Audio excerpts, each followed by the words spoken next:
Gusto mo ba na siya ay mababaliw sa kakatawag sa'yo? Yung para bang hindi siya mapapakali kung hindi kanya nakikita o nakakausap kahit sa cellphone man lang.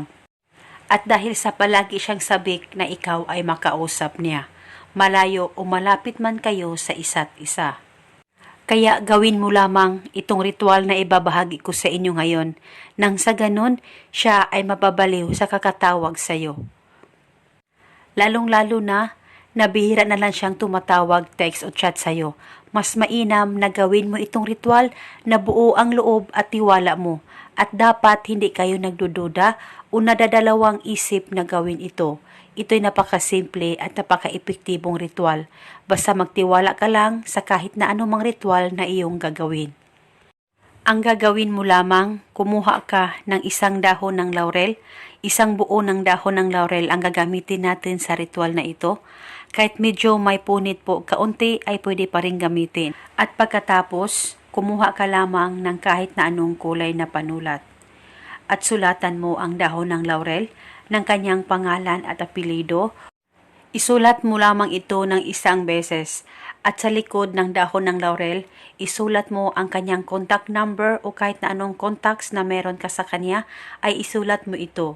Dapat susulatan mo ang harap ng kanyang pangalan at apelido at sa likod ay ang kanyang contact number.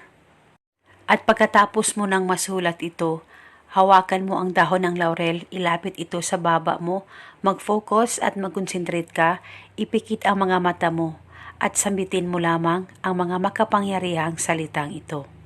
Sa kapangyarihan ng dahon ng laurel, ikaw ay mababaliw sa kakatawag sa akin ngayon mismo. Ibulong mo lamang ito ng 3 beses. At pagkatapos ay sunugin mo lamang itong dahon ng laurel. At pwede mo kunin ang abo at ilagay ito sa maliit na plastic o di kaya sa maliit na papel at itago mo ito.